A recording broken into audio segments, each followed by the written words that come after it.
Alhamdulillahirabbil alamin. Wassalamualaikum warahmatullahi wabarakatuh. Wa ala alihi wa sahbihi wa sallam. Asyhadu an la ilaha illallah wa asyhadu anna Muhammadan rasulullah. Allahumma shalli wa sallim ala nabiyyina wa ala alihi wa sahbihi wa sallam.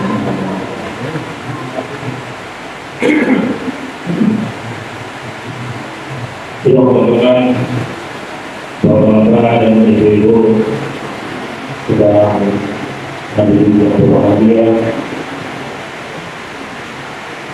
Kita bersekali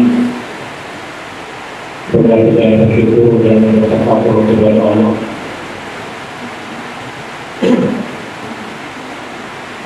Semoga itu berbalik. Alhamdulillah pada malam hari ini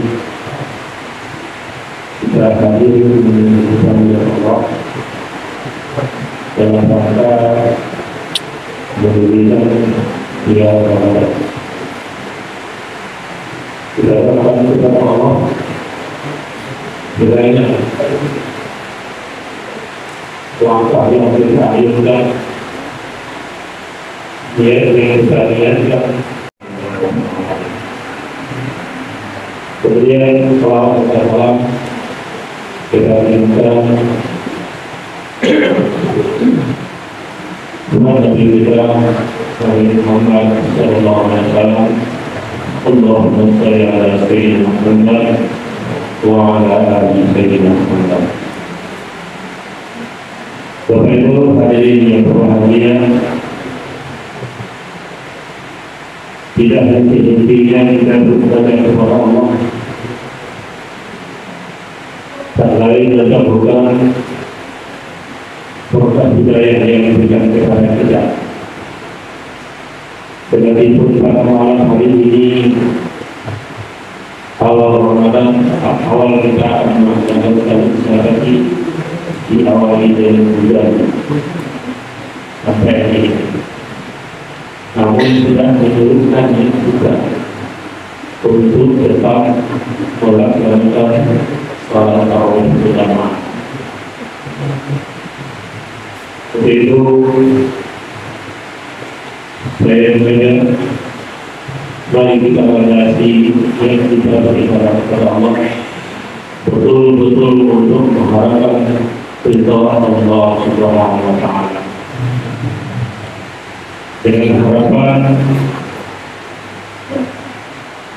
bila kita para mengenai kepada Allah memudahkan pada Ramadan kita akan tetap rutin untuk melaksanakan salat berjamaah.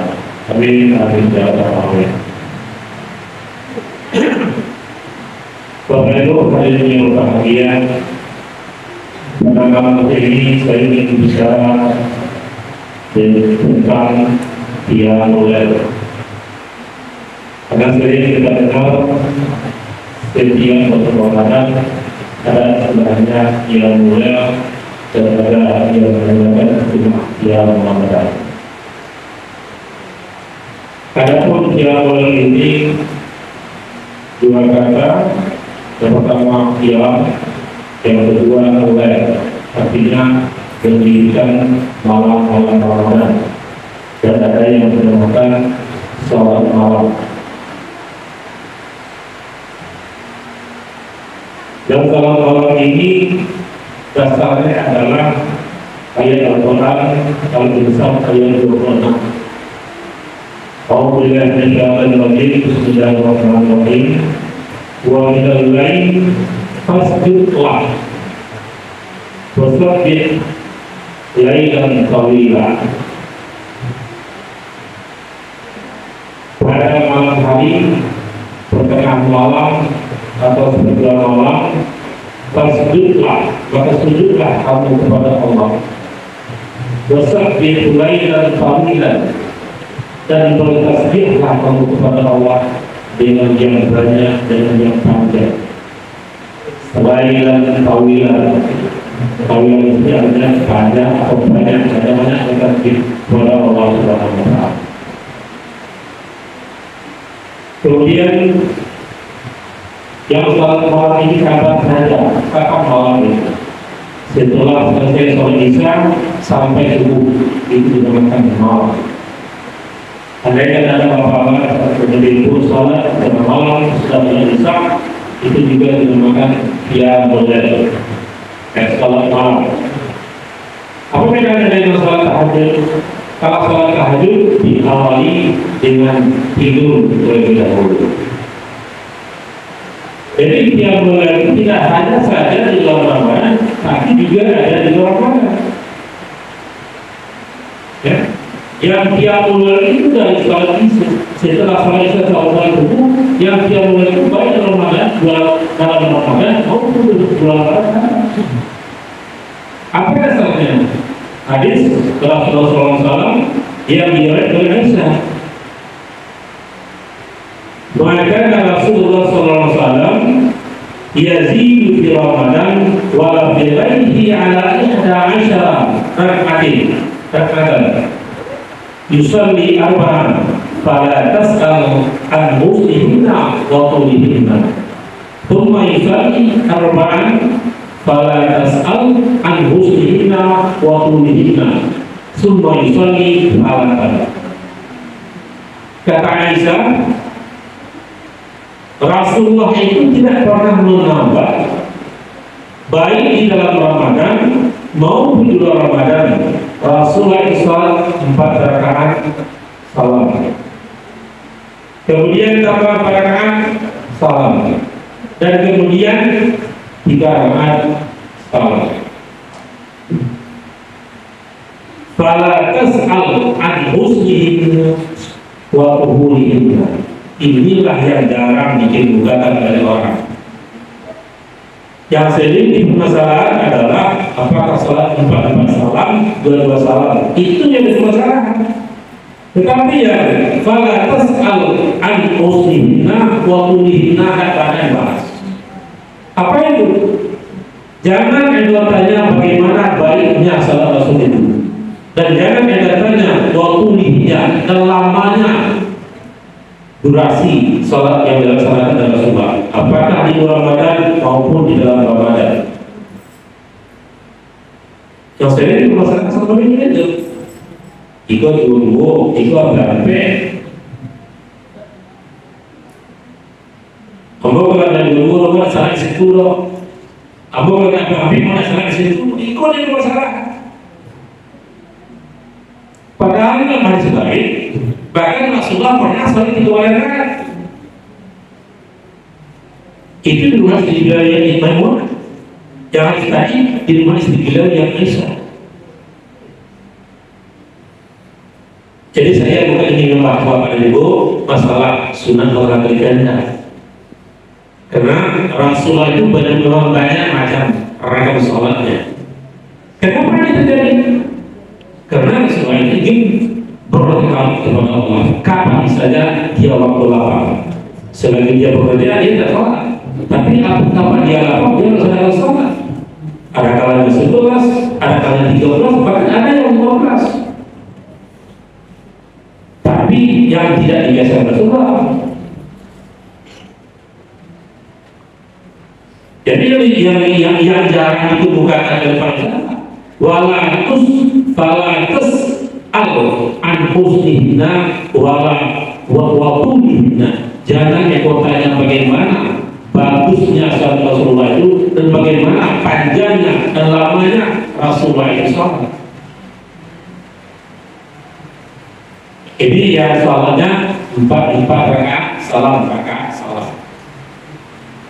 Yang sholat dua bagaimana? Sholat dua bersama masjid, sholat malam itu dua. Bapak Ibu ada yang bahagia. Apa yang penting kita lihat di sini? Ya, sebagaimana yang dikatakan dalam Allah Subhanahu wa taala dalam surat Thaha ayat 14. Innani anallah la ilaha illa ana fa'budni wa aqimi shalah li dzikri.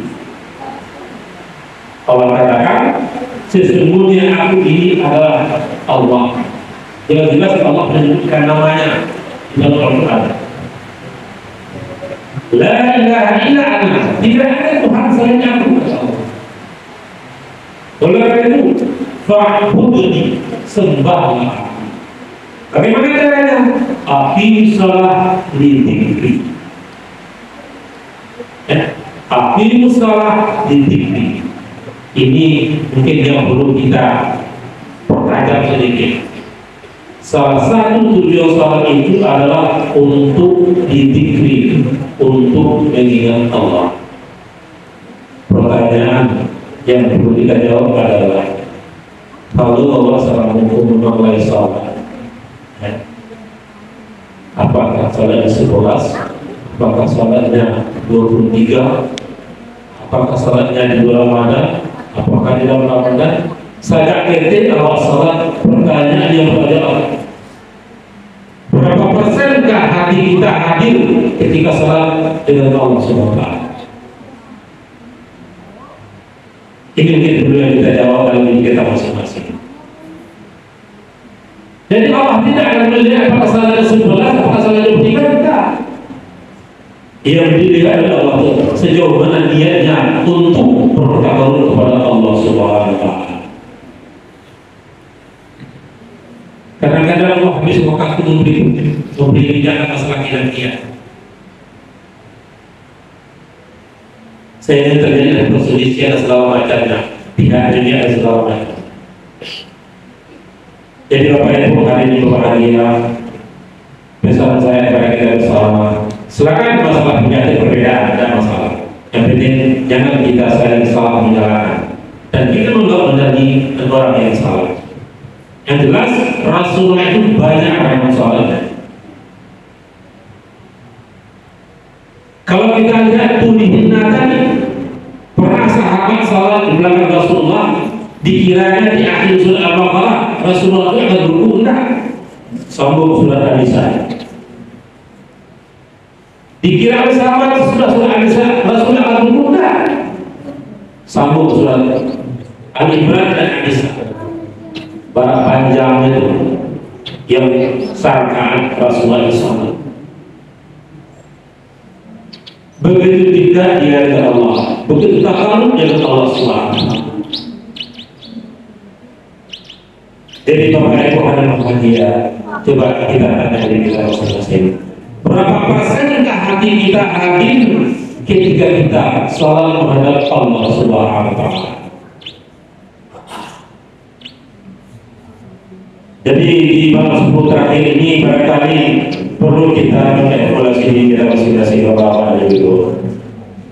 Tanpa kita mengevaluasi diri, saya yakin tak akan ada perubahan dalam diri seorang yang melaksanakan ibadah sholat. Kalau dari kecil sampai dewasa, sampai tua, sampai saya ini kok, tidak ada perubahan dalam sholat itu, masih itu saja. Kok ayat yang apa itu saja, tanpa mempedulikan tumaninahnya, tanpa mempedulikan kaifiatnya, tanpa mempedulikan bacaannya. Barangkali tanda diri kita masing-masing. Berapa persen dari pikiran dan dia tinggi itu ketika kita beribadah kepada Allah SWT. Bapak Ibu hadirin berbahagia, dalam ibadah salat itu ada pendekatan-pendekatan yang perlu kita rasakan. Pertama, ketika kita melaksanakan tegak berdiri, pada prinsipnya Al-Fatihah yang kita baca itu isinya doa. Di tengah-tengah ayat, iyyaka na'budu wa iyyaka nasta'in. Kemudian kita berdoa, ihdinas siratal mustaqim. Bolehkah kita ulang-ulang ihdinas siratal mustaqim? Boleh. Untuk memantapkan hati kita kepada Allah. Ya Allah, tunjuki aku jalan yang lurus. Tunjuki aku jalan yang lurus. Tapi sangat disayangkan ketika kita membaca iyyaka na'budu wa iyyaka nasta'in, tanpa terjadi refleks dalam diri kita. Baca lidah lepas begitu saja. Saya yakin tidak akan ada pengaruhnya dalam jiwa kita yang harus melakukan sholat. Begitu juga kita baca ihdinas siratal mustaqim, ya Allah tunjuki aku jalan yang lurus.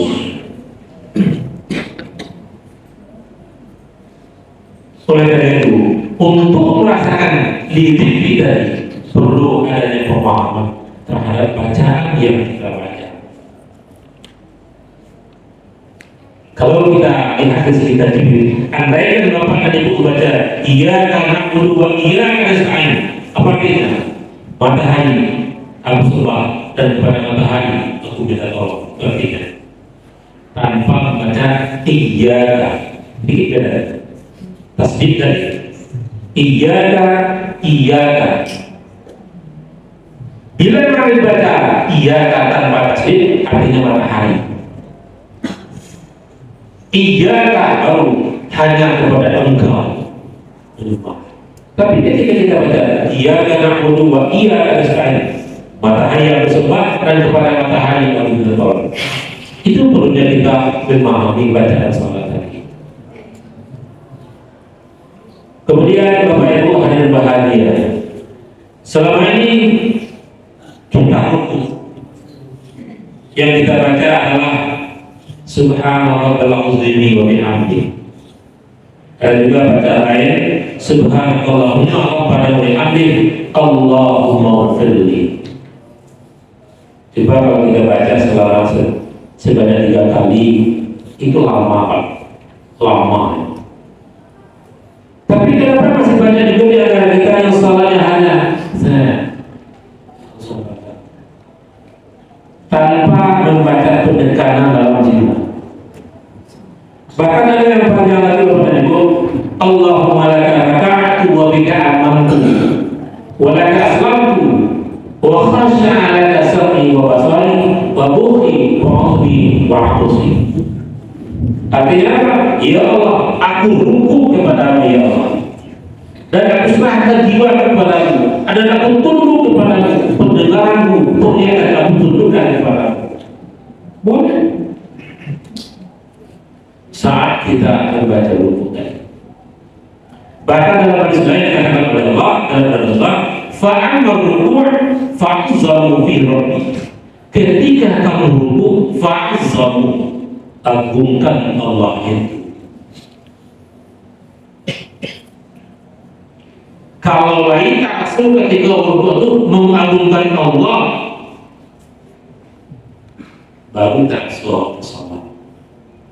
Tapi kalau ada sekedar Allahu Akbar, kadang-kadang dalam perjalanan setelah selesai bacaan, saya ini tidak akan merasakan apa-apa. Kalau secara syariah betul, tidak salah lagi. Yang kedua dengan itu hanya sebentar. Tapi kita tanya diri kita, sudahkah kita membaca dan mengagungkan Allah saat kita ruku? Jadi Bapak Ibu dan bagian mari kita koreksi diri kita bersama. Kemudian wa sujud fajtahadu fi du'a faqamni an yastajaba lakum. Ketika kamu sujud fajtahadu fi du'a, bersungguh-sungguhlah kamu saat berdoa. Faqamna astajab, itulah doa yang akan dikabulkan. Dalam hadis lain, sedekat-dekat harapku dan aku ke Allah adalah saat dia sujud.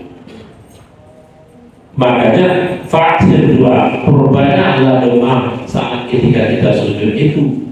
Tidak hanya sekedar membaca Subhanallah wa bihamdihi, Subhanallah wa bihamdihi 3 kali. Jadi orang-orang yang sering lama itu yang mereka. Bolehkah kita bermain dengan bahasa Indonesia? Ada ulama yang boleh kan? Tapi dengan catatan, ketika dia membaca doa sujud dengan bahasa Indonesia, jangan tak boleh dilafalkan, hanya di dalam hati saja. Jadi kalau ada yang berdoa, kalau dekat atas hati, jadi mohon bantu kepada Allah. Ya Allah, Saat sujud, mudahkan urusan beliau dalam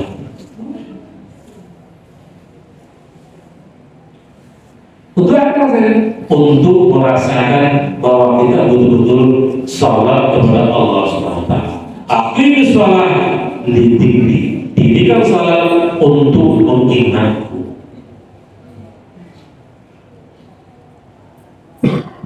Bapak Ibu hadirin bahagia,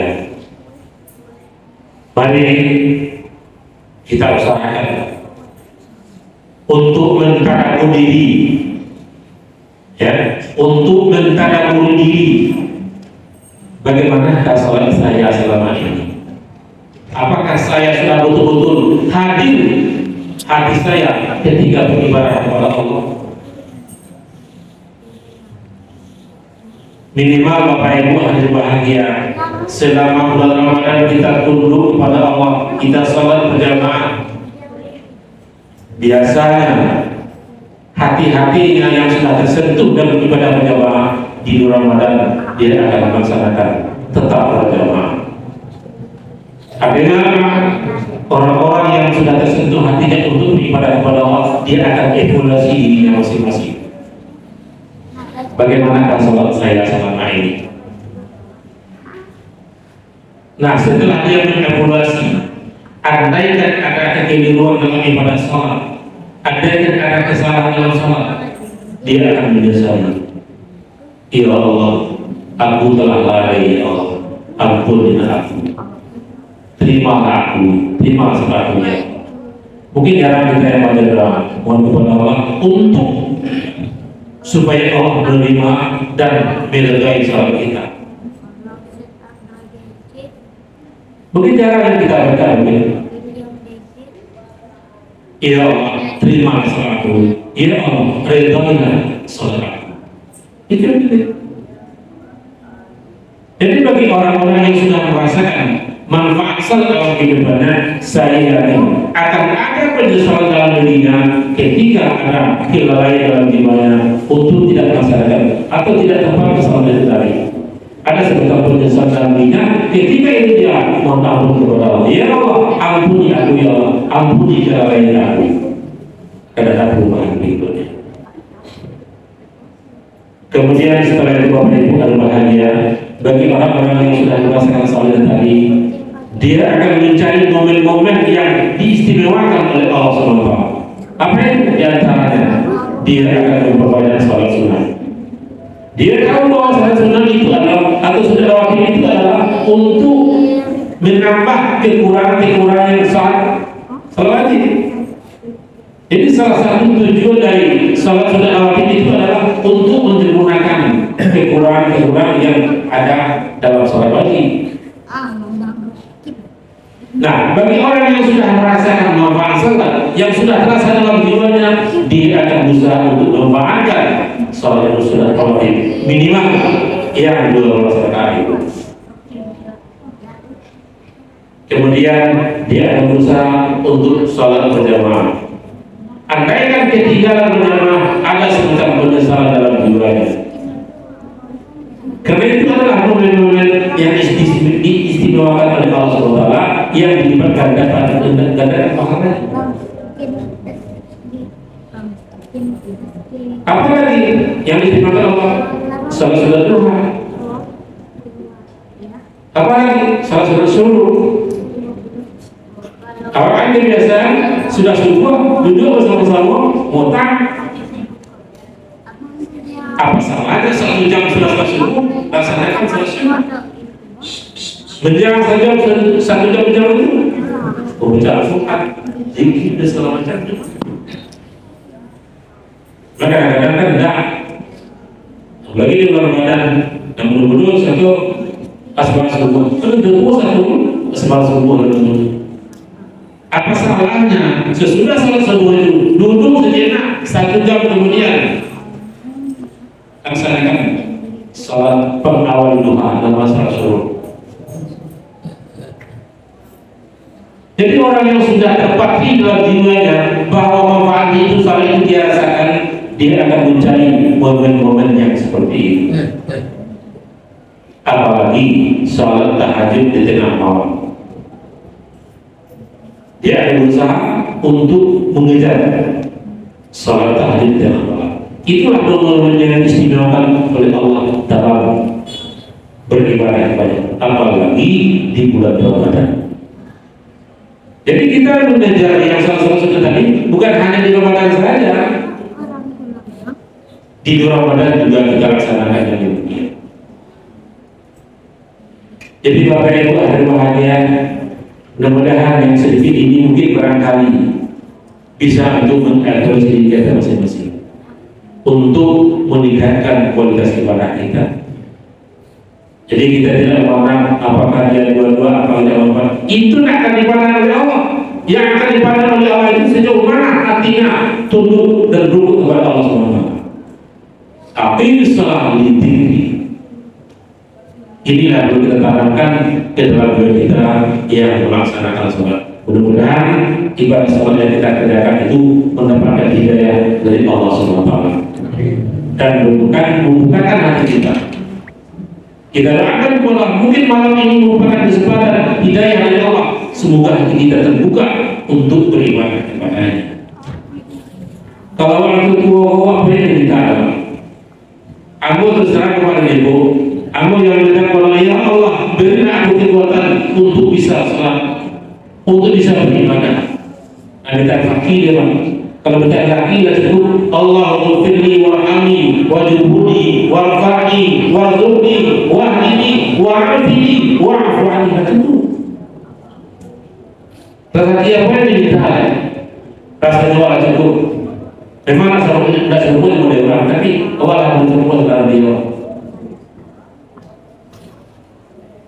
Jadi setelah salat itu, ya Allah terima kasih. Ya Allah berilah aku kekuatan untuk beribadah kepadamu. Dan kita akan memuji depan.